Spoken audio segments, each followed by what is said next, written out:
Hello दोस्तों, कैसे हैं आप सभी। मैं सूरज यादव आपके अपने ही YouTube channel study mega point में आपका बहुत बहुत स्वागत करता हूं।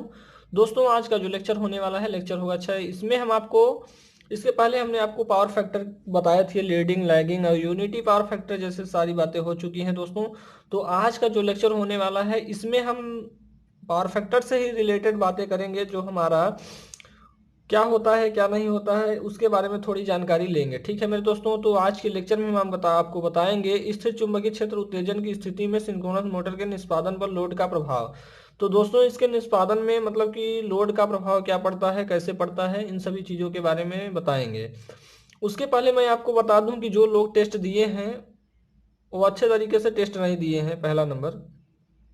दूसरी बात यह है कि दोस्तों, आप लोग पीडीएफ में नहीं भेजते हैं। वो पन्ना कोई भी हो जाए, ब्लैक वाले पेज पे आप लिख के आप भेज रहे हैं, उस पर कुछ अच्छा स्पष्ट नहीं दिखाई दे रहा। पीडीएफ आप सेंड करिए तो उसमें अच्छे से दिखाई देता है।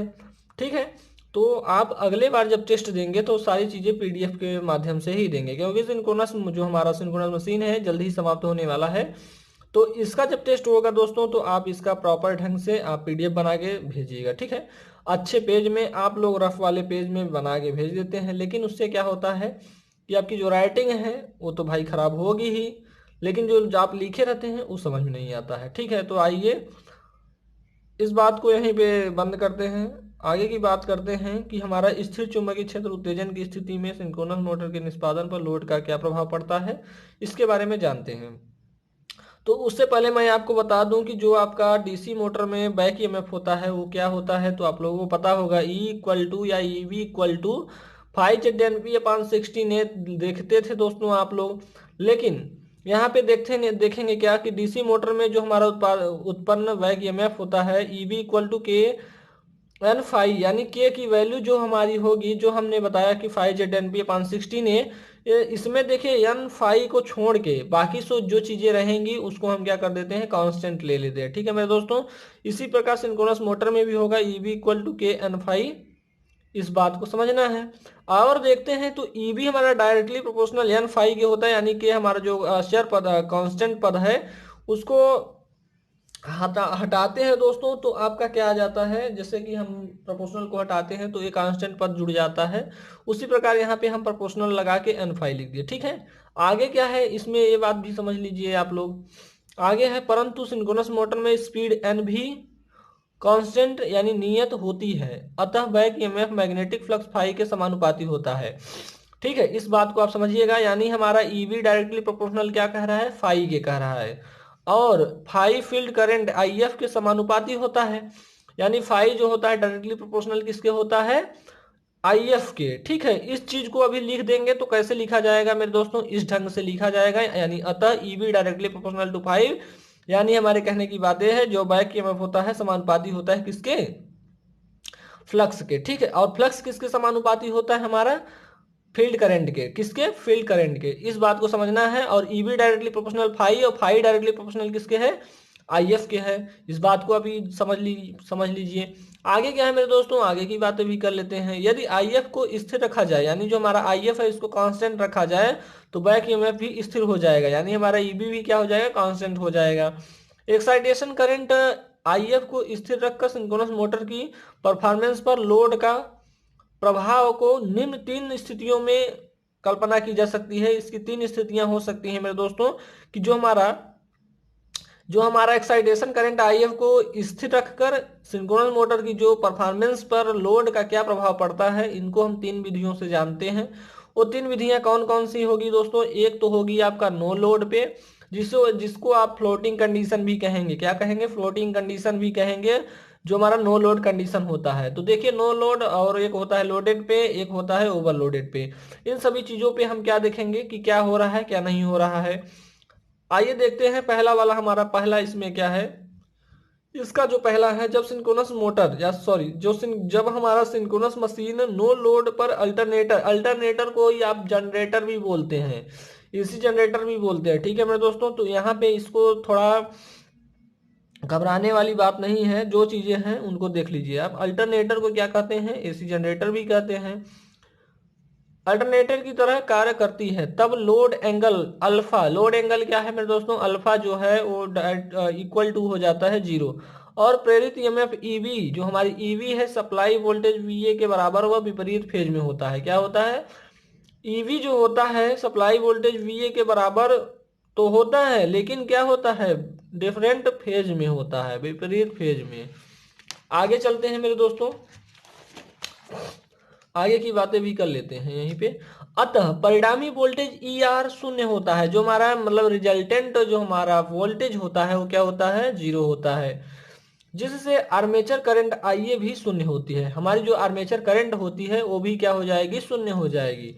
अतः मशीन में आर्मेचर कॉपर लॉस जो होता है, कॉपर लॉस कहेंगे तो I square R A, I square R कहते हैं, लेकिन ये जो हमारा है आर्मेचर के लिए लिया जा रहा है, इसलिए यहाँ पे सारी चीजें आर्मेचर की बातें होती हैं।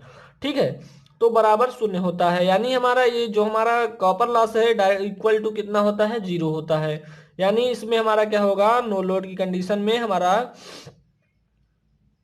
कॉपर लॉस जीरो होगा। इस स्थिति में सिंक्रोनस मशीन फ्लोटिंग कंडीशन स्थिति में होती है। तो फ्लोटिंग कंडीशन की स्थिति देख लीजिए, यही आपका ग्राफ बनता है, यही चित्र बनता है दोस्तों। यानी जो हमारा लोड एंगल होगा वो जीरो होगा, और आईए यानी हमारा आर्मेचर करंट भी जीरो, रिजल्टेंट भी जीरो, और हमारा कॉपर लॉस भी जीरो, जो कि हमने आपको यहाँ पे बताया। अब आगे यहाँ ईवी इक्वल टू क्या होता है, वीए, तो हमने आपको पहली वाली लाइन में बताया। जैसे कि दोस्तों आपको बताऊं कि जो हमने यहाँ पे कहा, यहाँ पे सॉरी रुक जाइए, दिखा रहे हैं आपको, सारी चीज़ें दिखाएंगे दोस्तों, आपको एक एक करके सारी चीज़ें बताई भी जाएंगी। ठीक है, तो हमने आपको यहाँ पे बताया कि ईएमएफ जो होता है सप्लाई वोल्टेज वीए के बराबर होता है, यानी ईवी इक्वल टू क्या होता है, वीए होता है। यही बात हमने आपको यहाँ पे बताई है। तो दोस्तों इस बात को आप समझिएगा, इसमें ज़्यादा कुछ है नहीं, बस इसी चीज़ों को आप देख लीजिए और अच्छे से समझ लीजिए। ठीक है, दूसरा कंडीशन हमारी क्या हो सकती है, जब सिंक्रोनस मशीन नो लोड पर मोटर की तरह कार्य करती है। अब किस किस तरह कार्य करेगी, अब नो लोड पे है हमारी सिंक्रोनस मोटर, लेकिन अब हमारी मोटर की तरह वर्क करती है। ये कैसे वर्क करती है दोस्तों, इसके बारे में भी जान लेते हैं। तो आइए जानते हैं क्या है क्या नहीं है भाई। यदि नो लोड पर अल्टरनेटर की तरह कार्य करने वाली सिंक्रोनस मशीन के प्राइम मूवर को अलग कर दिया जाए, प्राइम मूवर को अलग कर दिया जाए तो क्या होगा, तो मशीन नो लोड पर मोटर की तरह कार्य करने लगेगी।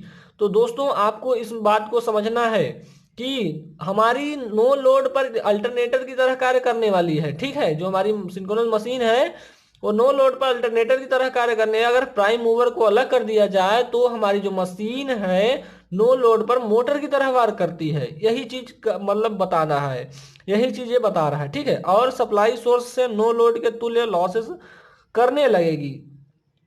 इस बात को समझना है आपको, क्या कह रहा है कि और जो सोर्स से नो लोड के तुल्य, यानी नो लोड पे जो हमारा लॉसेस है वो भी करने लगेगी। इस स्थिति में रोटर अपने ही भार के कारण कुछ पीछे खिसक जाता है। रोटर का भी भार होता है, आप लोग जैसा कि जानते भी होंगे कि रोटर का भी भार होता है, जिसे शून्य लोड एंगल अल्फा नाट भी अल्फा नाट का निर्माण करेगी। इसका निर्माण करेगी, यहाँ पे देख लेंगे, अल्फा नाट का निर्माण करेंगे। इससे ईवी पर कोई प्रभाव नहीं पड़ेगा, हमारे अल्फा नाट से ईवी पर कोई प्रभाव नहीं पड़ेगा, क्योंकि एक्साइटेशन स्थिर है। जो हमारी एक्साइटेशन है मेरे दोस्तों वो क्या है, स्थिर है, कांस्टेंट है। परंतु वी व ईवी के मध्य बनने वाला कोण कम, यानी कम कितना हो जाएगा मेरे दोस्तों, 180 माइनस के अल्फा नाट हो जाएगा। आइए इसका थोड़ा फिगर भी देख लेते हैं, यहाँ पे है फिगर, आप लोग देख लीजिए यहाँ पे। फलतः परिणामी वोल्टेज ई आर उत्पन्न होगी इसमें, जिससे आर्मेचर में no load current I I A not बहने लगेगी, और आर्मेचर में आई स्क्वायर आर, देखिए यहाँ पे नॉट है, I square A naught R A losses उत्पन्न होगा। तो ए आपका क्या है, कॉपर लॉस है, जो आपको पता होना चाहिए। अतः इसका फेजर डायग्राम निम्न होगा। तो यहाँ पे देख पा रहे होंगे, यहाँ पे जो एंगल होती है इसका, यानी हमारा ईवी और इसके ई आर के बीच का जो एंगल होगा 180 माइनस के अल्फा होगा। यहाँ से जो हमारा इसके और इसके बीच का वोल्टेज और रिजल्टेंट के बीच का एंगल होगा थीटा होगा। और दोस्तों जैसा कि आपको पता होना चाहिए कि ये हमारा अल्फा है, तो ये भी हमारा अल्फा होगा। ठीक है, आगे चलते हैं, इसमें जो भी पैरामीटर्स दिए गए हैं इनको देख लीजिए। ई आर हमारा इस कंडीशन में क्या होगा, जीरो होगा। नो लोड एंगल क्या होगा, अल्फा नाट होगा। और जो हमारा आई ए नाट बराबर जीरो नहीं होगा दोस्तों, ए बराबर जीरो नहीं होगा, कॉपर लॉसेस भी इसमें कुछ होंगे, कास फाई इक्वल टू जो हमारा पावर फैक्टर है वो कास फाई नॉट हो जाएगा। ठीक है, अब लोड कंडीशन में आ जाइए भैया आप। लोड की कंडीशन भी तो होनी चाहिए। लोड कंडीशन में क्या होगा आइए देखते हैं। जब सिंक्रोनस मशीन लोड की तरह कार्य कर रही है, यानी किसकी तरह, सिंक्रोनस मशीन, देखिए जब सिंक्रोनस मशीन मोटर की तरह कार्य, अब जो हमारी सिंक्रोनस मशीन है वो किसकी तरह वर्क कर रही है, अभी तो हमारा भैया किसकी तरह वर्क कर रही थी, देख लेते हैं यहाँ पे किसकी तरह वर्क कर रही थी, ये भी तो मोटर की तरह वर्क कर रही थी नो लोड पे। ठीक है, अब लोड की कंडीशन में क्या कर रही है कि ये भी फिर से मोटर की तरह वर्क कर रही है, यानी लोड और नो लोड पे दोनों पे भी देखते हैं क्या है क्या नहीं है। देखिए यहाँ पे सारी चीजें दिख रही होंगी आपको, जैसा कि यहाँ पे दिया है, जब सिंक्रोनस मशीन पर लोड डाला जाता है तो लोड एंगल अल्फा बढ़ जाता है। भैया जब किसी पे लोड डालेंगे आप तो उसका एंगल तो बढ़ता ही है, जो आपको पता होना चाहिए, जिससे ईवी के परिमाण पर कोई प्रभाव नहीं पड़ता है। भैया जो हमारा ईवी बैक ईएमएफ है इसके ऊपर कोई प्रभाव नहीं पड़ेगा, क्योंकि एक्साइटेशन स्थिर है। यही तो बात बार बार की जा रही है कि हमारा एक्साइटेशन स्थिर है तो हमारा ईवी पे कोई इफेक्ट नहीं पड़ेगा। परंतु वी तथा ईवी के मध्य कोण जो हमारा एंगल होगा, वी तथा ईवी के मध्य का जो एंगल होगा 180 माइनस अल्फा घट जाता है। क्या हो जाता है, घट जाता है, जिससे आर्मेचर के आर पार परिणामी वोल्टेज ई आर बढ़ जाता है। यानी यहाँ पे एक चीज आप लोग समझ लीजिए कि अगर हमारा वी तथा ईवी के मध्य कोण घट जाता है तो हमारा ई आर क्या हो जाएगा, बढ़ जाएगा। इस बात को आपको समझना है। फलस्वरूप आर्मेचर धारा आईए भी बढ़ जाती है, हमारी जो आर्मेचर करंट है वो भी क्या हो जाती है, बढ़ जाती है, जिसे आर्मेचर लोड करंट कहते हैं। क्या कहते हैं, आर्मेचर लोड करंट कहते हैं। इस बात को आप समझिएगा। आगे क्या है, आर्मेचर धारा बहने से आई स्क्वायर ए आर ए, जो हमारी ये किसकी है, आर्मेचर की जो लॉस है, कौन सी लॉस है, कॉपर लॉस बढ़ जाती है या बढ़ जाता है, जिससे वी तथा आई ए के मध्य कोण फाइव वी, ये देख रहे हैं यहाँ पे बढ़ता है, फाइव वी हमारा क्या हो जाएगा, बढ़ता है। और पावर लॉसेस क्या होगा मेरे दोस्तों, सॉरी पावर फैक्टर क्या होगा, पावर फैक्टर क्या होगा, कम हो जाता है। क्या हो जाता है, पावर फैक्टर हमारा कम हो जाता है। परंतु आर्मेचर का वर्किंग करंट को आई डब्ल्यू से या आई ओमेगा से प्रदर्शित करते हैं, बराबर आई ए कॉस फाई, सदैव स्थिर रहता है। इस बात को आप समझना है। इसका फेजर डायग्राम आप जैसा कि देख रहे हैं, तो इसके और इसके बीच का एंगल कितना होगा मेरे दोस्तों, ये तो आपको लिखवाया गया है, यहाँ पे लिख सकते हैं 180 माइनस के अल्फा। ठीक है, 180 माइनस के अल्फा। इस बात को आपको समझना है, इस बात को आपको समझना है। आगे क्या है, आगे की बातें भी कर लेते हैं यहीं पे। आगे क्या है हमारा, स्थिर भार की अवस्था में सिंक्रोनस मोटर की कार्य कुशलता पर फील्ड एक्साइटेशन का प्रभाव, एक्साइटेशन का क्या प्रभाव पड़ता है, इसको भी थोड़ा जान लेते हैं मेरे दोस्तों। जैसा कि हम जानते हैं कि ईवी इक्वल टू, आपने पढ़ा होगा डीसी मोटर या डीसी जनरेटर का ईएमएफ इक्वेशन, जो जैसे कि आपको पता होगा दोस्तों, जो हमारा इक्वेशन ईवी यानी बैक ईएमएफ होता है डीसी के कंडीशन, डीसी की स्थिति में, वो क्या होता है, ईवी इक्वल टू होता है 5 अपॉन 16 ए। तो यहाँ पे जो पैरामीटर्स लिखे गए हैं उनको देख लीजिए, थोड़ा सिस्टमैटिक ढंग से नहीं लिया, जैसे हम बोल रहे हैं उस ढंग से नहीं लिखा गया एन पी फाइव जेड। लेकिन मैं अगर किसी को कहूँ फाइव जेड एन पी, तो ये भी तो वही सिस्टम है, सारी चीजें वही हैं। तो इसमें क्या होता है वही चीज हम आपको बताएंगे। तो आपको इसमें अगले वाले कंडीशन में क्या क्या कांस्टेंट रखा जाता था, 16 ए कॉमन था उसमें और पी कॉमन था, जेड कॉमन था। हमारा क्या हो रहा था, ईवी इक्वल टू के एन फाई हो रहा था। ठीक, लेकिन अब क्या होगा, सिंक्रोनस मोटर की गति स्थिर रहती है, अतः ईवी डायरेक्टली प्रोपोर्शनल किसके हो जाएगा, फाई के, और फाई डायरेक्टली प्रोपोर्शनल, यानी जो पुरानी बातें हुई हैं वही सारी चीजें यहाँ पे हैं। आगे क्या है, इस प्रकार एक्साइटेशन करंट आईएफ में परिवर्तन से ईवी का परिमाण परिवर्तित होता है, यानी हमारा ईवी में परिवर्तन करेंगे तो दोस्तों फ्लक्स में भी परिवर्तन होगा, यानी बैक ईएमएफ परिवर्तित, फ्लक्स परिवर्तित। परंतु लोड स्थिर रखने के कारण लोड एंगल अल्फा स्थिर रहता है। यानी भैया लोड हमारा एक कांस्टेंट है तो लोड एंगल भी कांस्टेंट होगा, इस बात को आपको समझना है। आगे क्या है कि सिंक्रोनस मोटर की आर्मेचर धारा आईए तथा फेज एंगल फाई आईएफ पर निर्भर करती है, तथा phase angle phi power factor cos phi पर निर्भर करता है। फेज एंगल किस पर डिपेंड करेगा मेरे दोस्तों, पावर फैक्टर पे डिपेंड करेगा। किस पे डिपेंड करेगा? पावर फैक्टर पर। तथा cos फाई इनपुट पावर यानी जो हमारा V I A cos phi होता है पर निर्भर करता है। किस पे निर्भर करेगा मेरे दोस्तों? इस पे निर्भर करेगा, हमारा जो इनपुट पावर है उस पे निर्भर करेगा। आगे क्या है दोस्तों, आगे की बात कर लेते हैं। आज का जो लेक्चर होगा थोड़ा बड़ा हो सकता है, लेकिन इसमें कोई वो बात नहीं है दोस्तों कि आप लोग स्किप ना करें। प्लीज आप स्किप करके देखना चालू कर देंगे तो सारी चीजें स्किप हो जाएंगी। यदि लॉसेस को नगद कर ले तो यानी जो हमारे इसमें लॉसेस हो रही है, कॉपर लॉसेस, आयरन लॉसेस, जो भी लॉसेस हो रही है उसको नगद कर दिया जाए तो आर्मेचर धारा तथा पावर फैक्टर जो हमारा cos फाई की चुंबकीय क्षेत्र उत्तेजन धारा आईएफ से प्रभावित होते हैं। किससे प्रभावित होते हैं? जो हमारा मैग्नेटिक फील्ड एक्साइटेशन करंट है आईएफ से प्रभावित होती है। कौन? पावर फैक्टर से। यानी देखिए यहाँ पे हम देख रहे हैं तो आर्मेचर धारा आईए तथा पावर फैक्टर ही चुंबकीय क्षेत्र उत्तेजन धारा से प्रभावित होती है। ठीक है, इसके निम्न तीन अवस्थाएं से मतलब कि विवरण दिया गया है। तीन अवस्थाएं भैया इसकी भी हो जाएंगी। अब क्या तीन अवस्थाएं हैं इनको देख लीजिए, इंपॉर्टेंट हैं लेकिन उतने नहीं है। ठीक है, जितना कि आगे वाली टॉपिक होने वाली है। तो सामान्य उत्तेजन की अवस्था में देख लेंगे, लेकिन दोस्तों ये आपका पूछा जाता है, ये ध्यान में रखना। आप एक क्वेश्चन आपसे पूछा जाएगा यहाँ से कि जो हमारा इसका फेजर डायग्राम खींचने के लिए एक क्वेश्चन जरूर आएगा। आप इस बात को ध्यान में रखिएगा और उसी के हिसाब से आप काम करिएगा।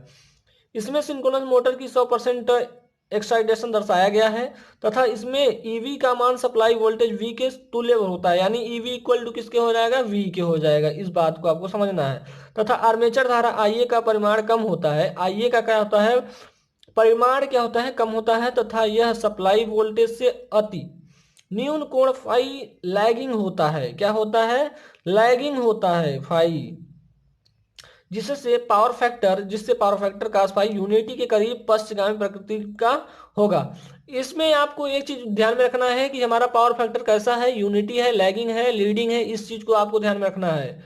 अतः आर्मेचर के आर पार यानी ये जिसको कहते हैं एक्रॉस वोल्टता यानी परिणामी वोल्टता ई आर आई ए अपान एस जेड जेड एस है। इसको ध्यान में रखिएगा आप, का मान सामान्य होता है। I equal to E R Z S होता है, ये आपने पढ़ा होगा। तो इसका जो हमारा फेजर डायग्राम बनता है कुछ इस तरीके से बनता है, जो आप देख पा रहे होंगे। ठीक है, यहाँ पे वी है, वी ये क्या है? करंट हमारी क्या कर रही है? लैग कर रही है। इस बात को ध्यान में रखना है। और जो हमारा रिजल्टेंट है ई आर है, यहाँ पे हमारा वैक ईएमएफ है वो क्या है? ईवी है। इस चीज को आप समझिएगा। आगे क्या है मेरे दोस्तों? आगे है आपका अल्प उत्तेजन अवस्था। अल्प उत्तेजन अवस्था में क्या होगा? इसमें सिंक्रोनस मोटर की 100% से कम फील्ड एक्साइटेशन अवस्था दर्शाई गई है। जो हमारा अभी तक हम क्या कर रहे हैं 100% लगभग बराबर था, वो क्या होगा? 100% से कम होगा। इसके बाद क्या होगा? 100% से अधिक होगा। यही तो कंडीशन बनने वाली है दोस्तों। इसी चीज को आपको समझना भी है। क्या है? इसमें सिंक्रोनस मोटर की जो 100% से कम फील्ड एक्साइटेशन अवस्था दर्शाई गई है, इसमें supply voltage V back EMF EV से अधिक होता है। यानी हमारा जो सप्लाई वोल्टेज वी है वो ईवी से क्या होता है? अधिक होता है। अतः परिणामी वोल्टेज ई आर का फेजर जो हमारा दक्षिणावर्त यानी क्लॉकवाइज होता है। फलतः आइए भी थीटा कोण दक्षिणावर्त घूम जाता है। जो हमारा थीटा है वो दक्षिणावर्त घूम जाता है। इससे फेजर एंगल फाई का मान अधिक पश्चगामी हो जाता है। हमारा फेजर एंगल का जो मान होता है अधिक क्या हो जाता है? पश्चगामी हो जाता है, जिससे पावर फैक्टर घट जाता है। क्या होता है इस कंडीशन में? हमारा पावर फैक्टर घट जाता है। इस अवस्था में आर्मेचर धारा का परिमाण आईए अधिक होता है, परंतु लोड स्थिर रहने के कारण लोड एंगल भी स्थिर रहता है। लोड स्थिर, यही तो बातें हो रही है दोस्तों कब से, कि अगर हमारा लोड स्थिर हो गया तो लोड एंगल भी क्या हो जाएगा? कांस्टेंट हो जाएगा। इसका भी देख लीजिए, जैसे आपने पिछले वाले में बनाया था उसी प्रकार इसका भी है। इसके बाद हम क्या करते हैं कि अति उत्तेजन यानी ओवर एक्साइटेशन की अवस्था में देखेंगे तो इसमें क्या होता है, इसको भी आप देख लीजिए। फेजर डायग्राम आप बना सकते हैं जैसे कि सभी में बनाया जा रहा है, उसी में ऐसे भी इसमें भी बनाया गया। ठीक है, आगे क्या है? अति उत्तेजन अवस्था में क्या होगा मेरे दोस्तों? इसमें सिंक्रोनस मोटर की 100% से अधिक उत्तेजन अवस्था दर्शाई गई है। क्या अभी तक हम क्या कर रहे थे? हमारी 100% थी, उसके बाद 100% से कम हो रही है, अब 100% से अधिक हो रही है। ठीक है, अब इसमें सप्लाई वोल्टेज V का मान बैक ईएमएफ EV से कम होता है। अब हमारा क्या होगा कि जो हमारा बैक ईएमएफ होगा वोल्टेज से क्या होगा, कम होगा। EV अधिक होता होगा, V कम होगा। अगर EV को हम अधिक करेंगे तो हमारा V क्या हो जाएगा, कम हो जाएगा। इसलिए परिणामी वोल्टता ER का सदिश एंटी क्लॉकवाइज घूम जाता है, यानी वामावर्त घूम जाता है। इस बात को आपको समझना है। फलतः IA का फेजर भी थीटा कोण घूम जाता है, जिससे IA का सदिश सप्लाई वोल्टेज के सदिश से आगे चला जाता है और पावर फैक्टर अग्रगामी प्रकृति का होता है। यानी इसमें क्या होगा, हमारा जो पावर फैक्टर होगा वो लीडिंग कंडीशन की होगी, लीडिंग स्थिति आएगी इसमें। ठीक है मेरे दोस्तों, आगे की बात की जाए, तो ये आपका आगे की बात है। ठीक है, आगे की बात क्या है मेरे दोस्तों, तो इसमें थोड़ी बातें ध्यान में रख लेंगे कि जो विभिन्न एक्साइटेशन के साथ फेजर डायग्राम होता है, लोड स्थिर है तो लोड एंगल अल्फा भी स्थिर रहेगा। इस चीज को आपको समझना है, जो कि हम आपको पीछे बता चुके हैं। नॉर्मल कंडीशन में क्या होगी, हमारा 100% होगा, 100% ही होगा। अंडर में क्या होगा, 100% से कम होगा। ठीक है, लेकिन ओवर एक्साइटेशन में क्या होगा, 100% से अधिक होगा। ठीक है, इस चीज को आपको समझना है। और निष्कर्ष क्या निकला मेरे दोस्तों इससे, इस चीज को ध्यान में रखिए। अंडर एक्साइटेशन पर पावर फैक्टर सदैव लैगिंग होता है। क्या होता है, लैगिंग होता है अंडर एक्साइटेशन में। ठीक है, आगे क्या है, ओवर एक्साइटेशन पर पावर फैक्टर जो होता है लीडिंग होता है। ये आपने देखा होगा कि लीड करता है हमारा। और हमारा थर्ड है, नॉर्मल एक्साइटेशन पर पावर फैक्टर लगभग एकांक, यानी जिसको आप यूनिटी कहते हैं, परंतु लैगिंग का नेचर का होता है। किस नेचर का होता है मेरे दोस्तों, लैगिंग नेचर का होता है। तो इसमें इतनी बातें थी मेरे दोस्तों, इसमें कितनी इतनी बातें थी, इस बात को आपको समझना था। अगर आपने अच्छे से समझा होगा दोस्तों तो आप लिख लेंगे।